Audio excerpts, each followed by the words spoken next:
Hello and welcome back to GM Details. In this video we're going to do a mid-range valet stroke detail, whatever you want to call it, on this Range Rover Sport 3 litre lovely machine.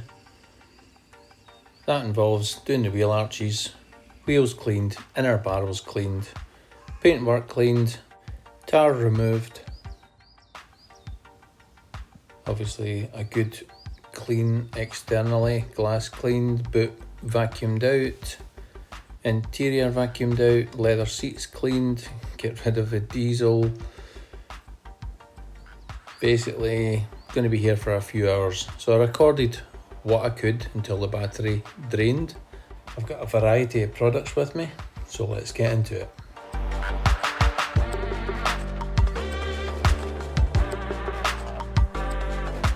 Now for me, car cleaning always starts from the bottom up as far as pre-rinsing goes. Getting the wheels done, getting the arches done before you put any snow foam or any cleaning chemical on the car's bodywork is crucial.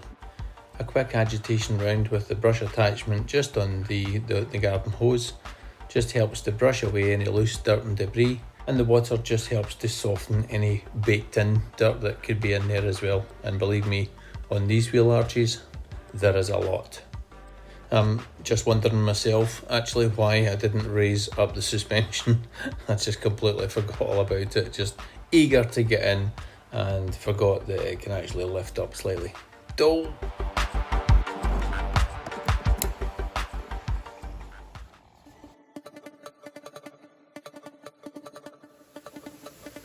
Now I've said it before and I'll say it again, a pre-rinse, and for me anyway, is particularly important just to get rid of all that dirt and debris from the vehicles, especially in the wheel area.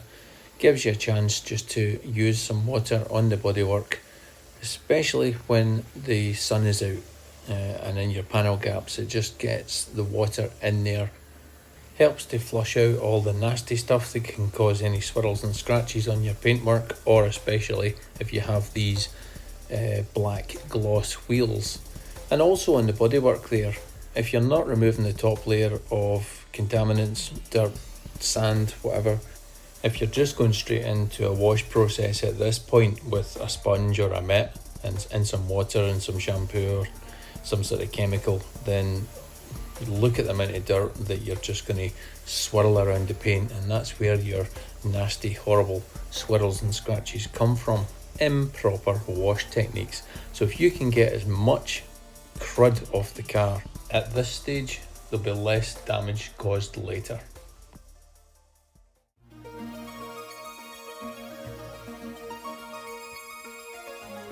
Now, first to hand this morning when I was packing up the car was GB Detailing's Orbit Wheel Cleaner.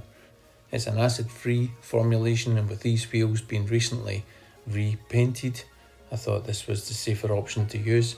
Now it's a ready-to-use wheel cleaner and not my favourite in terms of value for money, but nevertheless, I promised I would look back on it on another video, and here it is.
So after we've removed as much of the loose stuff as we can off the car, it's time for a layer of snow foam. And today's snow foam of choice is Built Amber Touchless. If you want to watch a review on Touchless, I'll put a link in the description below for you. Now, have a look at the snow foam lance.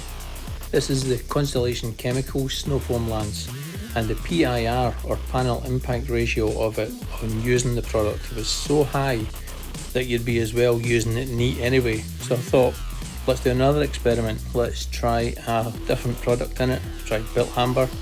Turn the top dial round to more towards the plus, which obviously allows more water into the lance bottle, and use less product. So therefore, there's no messing around with panel impact ratios. You just use neat product in the bottom, turn the top dial to about halfway, and you get the same foam level, but what a difference in not messing around with having to calculate it out 100ml, 200ml, 600ml, whatever. Just makes it so much quicker for doing mobile work. And after I had finished, I had really only used about 200ml out the litre bottle of the snow foam lance. So, you know, you're going to get an equivalent of 5 Range Rovers from one litre bottle out of that. So that's great value for money and no messing around. And it means then your bottle of concentrate is actually there for you to use when you need it. Before I put a layer of Touchless on the car, I went round the front, all of these bugs, and I used a dedicated bug cleaning spray at 10:1. Now an APC would be just as useful at 10:1 or 5:1 if it's not really that good, but certainly G101 from Autosmart 10:1 would be fine. And just let that dwell and soak in, and just with the pressure washer alone, it just removes the skeletal remains with ease. And if you think a pressure washer alone would have removed the dead flies, there you go, pressure washer wasn't touching it. So 10:1 APC, or even get yourself a dedicated bug remover, let it soak in, snow foam over the top of it, 10 minutes later, job's done. Here's another example of how good Touchless is, just to let dwell. Absolutely amazing.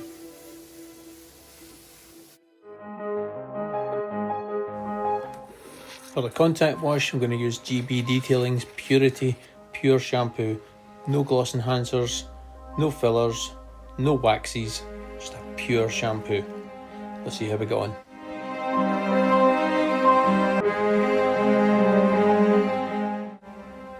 It's just one of those shampoos that ticks all the boxes. It's got slickness, it's got suds, and it's got good cleaning power as well. That's all you need. 1200 to 1 dilution, but you can push it just that little bit further. But you know, 20ml in a 20 litre bucket is more than enough for a fantastic wash experience, and no troubles at all using it in direct sunlight either. So after the contact wash and rinse, I'm just going to clean out the door trims and rubbers with Autosmart G101 and a hog's hair brush from Valley Pro.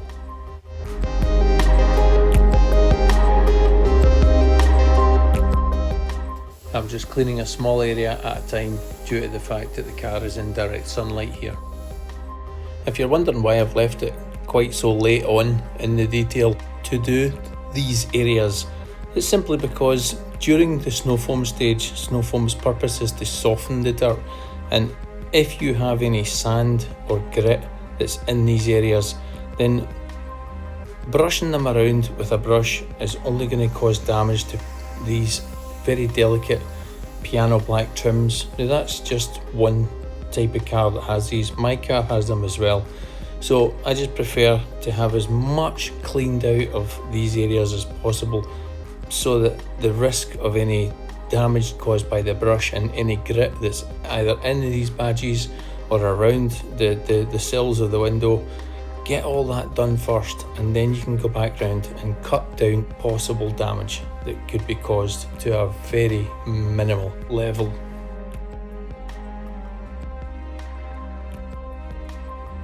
Now, I hadn't a clue what this thing was. APC wasn't touching it, and of course the snow foam hadn't touched it either. So tar and glue remover it is to see what it is. There's green bits in it and God knows what. You can see all round about the other areas where the tar is starting to react. But this bit, it's just nothing's touching it. It's really weird looking. I just have to give it a little pick just to see if it's starting to loosen. And it's a little bit, so I'll give it some more tar and glue remover. Wait a little bit longer. A little rub with a microfiber with some tar and glue. Oh, it's starting to take a hit, yes. I mean, it's not bleeding the way that other tar spots are. God knows what it is, but it's coming off with tar and glue remover. If anybody knows what that could possibly have been, leave a comment below, I'd love to know. And which tar and glue remover was this? Autosmart Tyres. It's a very, very good tar remover. As soon as you spray it, it starts working straight away. Spray some more on an old cloth and just wipe away, and you may have to go over it a couple of times like here, but other than that, it's a fantastic tar and glue remover. Just remember to go back over the areas you've used with the tar remover with a shampoo and rinse it off before you dry it off the car. Now I'm using Infinity Wax's Rapid Detailer Spray here as a drying aid. It's particularly good at that because it is a no buff formula, and I'm using that with a cheaper microfiber drying towel just because I don't want my premium drying towels becoming waterproof. That's the last thing you need from a drying towel to soak up water, is a waterproof drying towel. So a few spritz per panel and just go over it with your microfiber drying towel. That should add a little bit of protection, not much, but because obviously it's slightly diluted as you're putting it on. But this should be enough for a few weeks anyway, until the car goes to the scratch and shine on its next wash.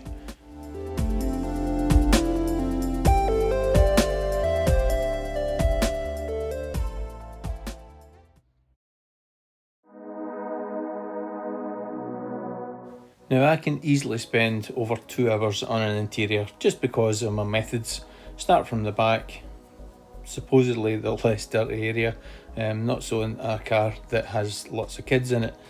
But just a vacuum out and a leather clean. Previous car that they had to this, it had cloth seats, and you know that added an extra hour or so for the cleaning. But in this case I'm going to use Angel Wax Heaven for Leather. It's a leather cleaner which leaves a little bit extra protection after you wipe off the residue. Now you can see this clearly needs something. Now those aren't loose debris that's lying there between the seats. I've already vacuumed it as you saw, so you know it's onto the leather cleaner to try and remove this sort of baked in chocolate that's down the sides of the seats. Now I did forget my leather cleaning brush. Again, being mobile, I very rarely go out and do any cars away from the house. So on this occasion I forgot my brush, so the nearest thing that I had was an interior detailing brush, so that's just going to have to do. Now the instructions for Heaven for Leather are a bit bizarre. It says spray Heaven for Leather directly onto the leather, making sure to avoid soaking any stitching. Now the stitching is probably one area of the leather that you want to try and clean as best you can, because the stitching is a fabric, and the fabric is going to absorb more oils than the leather seat that it's stitching together, so a bit odd. Agitate the leather cleaner with a soft detailing brush to create light foam and remove dirt and grime. Well, that's fine, right? But then it goes on to say allow the leather to absorb the foam, and when the surface of the leather is dry, wipe with a clean damp microfiber cloth. So where does the dirt go? If the dirt's in the foam, the dirt's going back into the leather again. Or do they mean that you clean it and use it twice? I have no idea.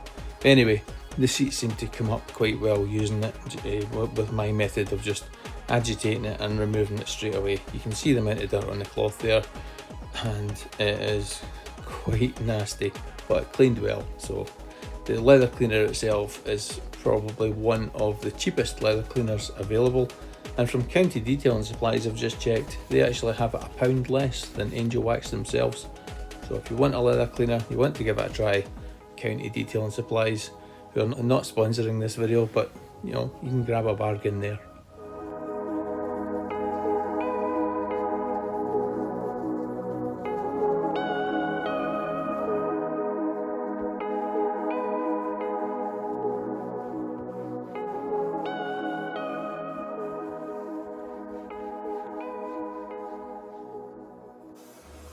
Now again, I'm showing you, as I have done on many other leather cleaning videos, the importance of separating the leather sections just to get the crumbs and dirt out of the gaps, especially here as we have perforated leather on the seats of this Range Rover. Imagine that you take the leather cleaner and a brush, and as you start to swirl around, the cleaner mixes with biscuit crumbs, and it's just going to create a porridge that will go into these gaps and just make cleaning just 10 times worse for yourself. So vacuuming up first before you clean the leather with a leather cleaning product, it's certainly going to save some time.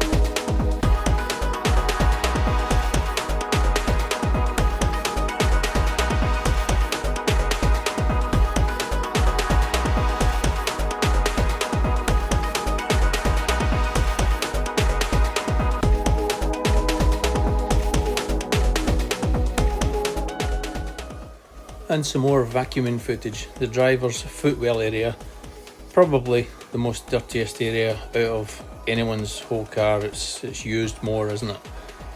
So just a quick dust over of the loose debris, and then give it a brush with using some APC and vacuum up what the brush has managed to bring back up. Now, I haven't showed you the whole process here, just the basic idea, before we move on to cleaning the pedals.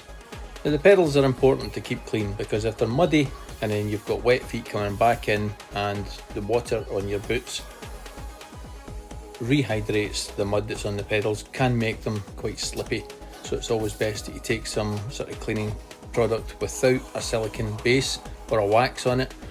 So an APC is absolutely perfect, and spray some on, let it dwell, use a hog's hair brush or something equivalent to agitate it, and then wipe it off with an old microfiber cloth, or one that you've downgraded and dedicated to using on some of the dirtier jobs.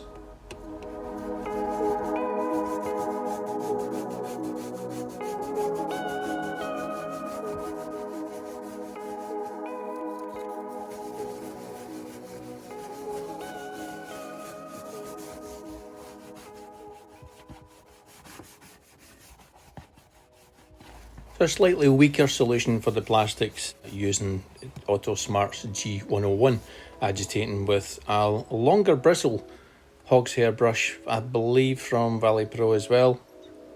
It's very, very good actually.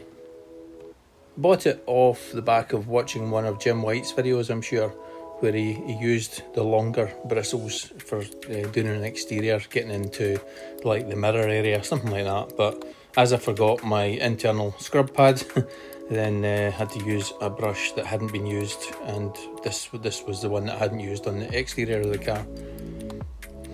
And why didn't I take those coins out before I started spraying? Oh, sometimes you just want to get on with it, don't you, and you just forget. Anyway, this area gets quite grimy for some reason, so it's maybe some drinks that have been spilled over.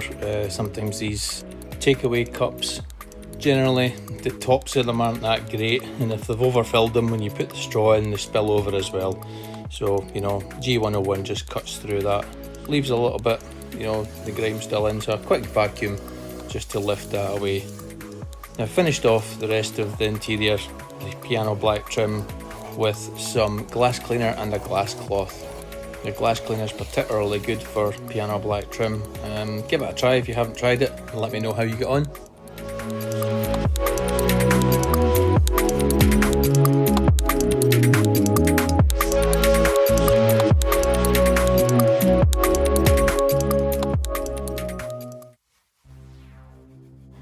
And finally onto the shoe shine, giving it some GB detailing onyx. It's a silicone based tyre and rubber dressing with a trigger which makes application an absolute doddle.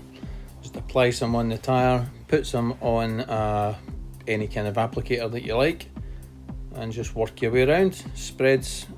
Remember, I've got some water coming out my glove. Oh.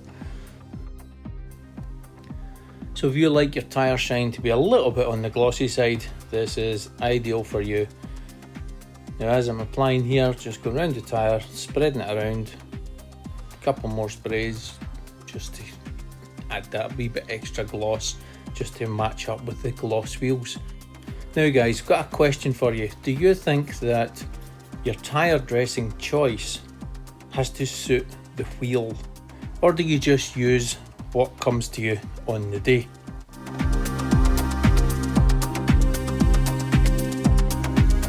So the finished result, and you can see what I mean here about the tyres complementing the wheel. The gloss black of the alloy wheel paint and the gloss of the tyres just complement each other really nice. And the black and white combination might be a bit dated for some, but I think it really works on this car. Really well presented. So how long did it take? Well, from arriving to departure was 5 hours. So if you take in unloading and loading back up of your stuff, so about 4.5 hours roughly of cleaning, and it really does take it out of you. Time now to go home, put my feet up, have a coffee, and just relax for the rest of the day. So I hope you have enjoyed watching the video. As always, I appreciate you taking the time to watch it. I look forward to seeing you on the next one. Until then, take care. Cheery bye now.